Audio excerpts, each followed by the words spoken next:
Okay. Time. Good afternoon, judges. My name is Peace. I'm from Coffee Project New York. It's my pleasure to be back here once again after a 2-year break from a coffee competition. During this time, I have been following coffee competition very closely, and I noticed that every season, there's always a new trend, whether it's a new coffee brewing technique, a new coffee brewing gear, and a new coffee processing, and so on. But there's one thing that hasn't been diversified enough, and that is coffee origin. And that's why I'm here today. When I first tasted this coffee that I've chosen to brew, I fell in love with its unique, complex flavor right away. And when I found out where this coffee is from, it amazed me even more. So I would like to share that same experience to all of you today. Therefore, I will only review coffee origin and coffee information at the end after you take your first sip. All right? Now, let's brew. My recipe today is 1:14 ratio. I'm using 14 grams of coffee, grind on bent wood at 600 microns, with 200 grams of water.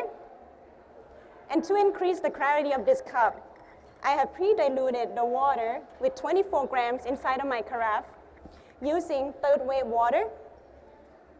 Brew at 200 degrees Fahrenheit. And for dripper, I've chosen Origami RS, which is made out of resin, to help retain the heat consistently and produce an even cup, and to produce an even extraction cup.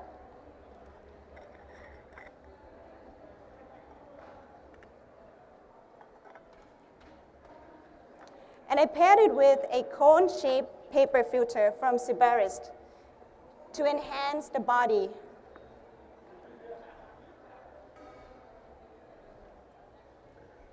I divide my pour into 4 pours, 50 grams each for every 40 seconds. My total brew time is 2 minutes and 30 seconds.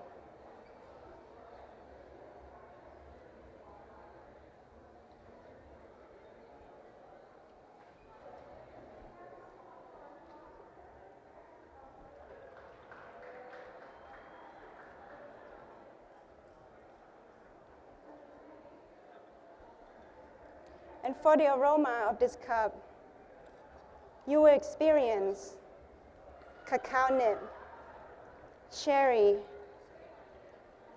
white flour, and a hint of malt.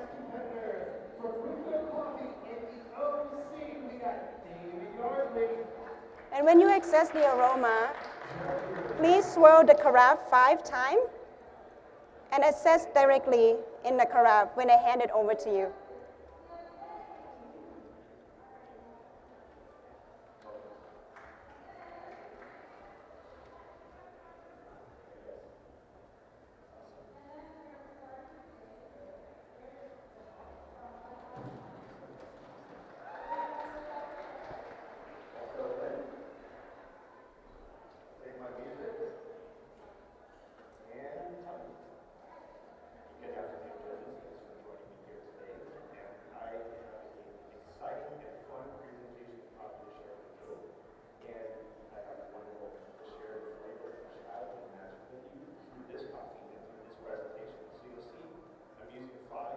Very elementary rings in order to express some of those things. And you're going to go ahead and move all those rings on the close by the temple time. You're going to start with the blue, which is why I chose this coffee.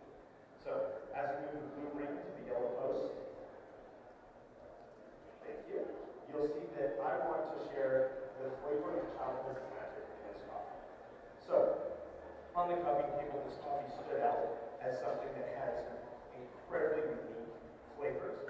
Reminded me of Saturday morning eating Fruity Pebbles cereal while watching cartoons. So you'll see those flavors expressed and come to life.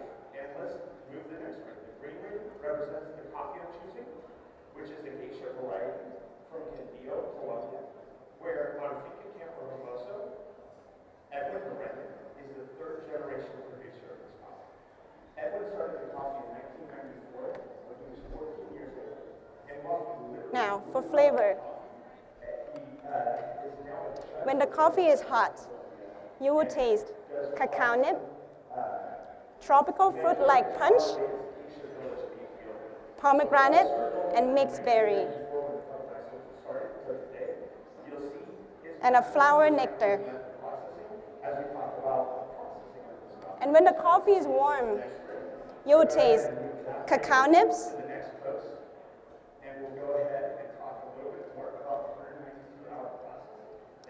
red apple, pomelo, which is like grapefruit but sweeter, and pineapple. And when the coffee becomes cold, you will taste cacao nib, red apple, pomelo, and almonds. For the acidity of this cup is the medium intensity. It's a combination of malic, lactic, and citric acids. The body is medium weight, is syrupy and creamy body texture. The aftertaste is lingering wine finish from hot to cold throughout. And in addition, you will taste chocolate malt sweetness when the coffee is cooled down.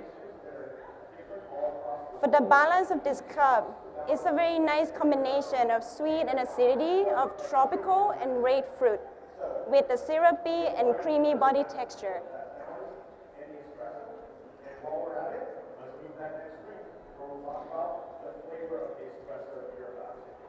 Now, judges, please allow me to give you an instruction on how to taste this coffee. For the first impression experience, please take a sip directly from the cup when they serve you this coffee. Then wait until I call time to start your full evaluation by using a cupping spoon for all aspects of coffee. But for the body, please assess it when you drink directly from the cup.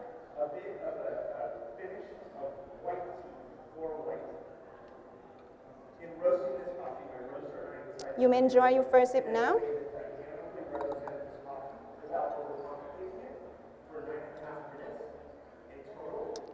You may enjoy your first sip now.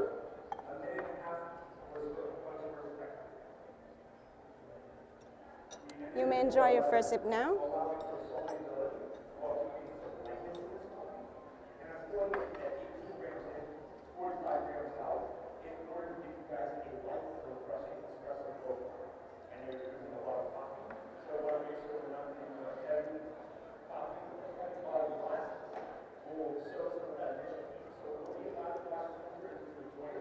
Now, judges, can you guess where this coffee is from? This is a natural anaerobic process.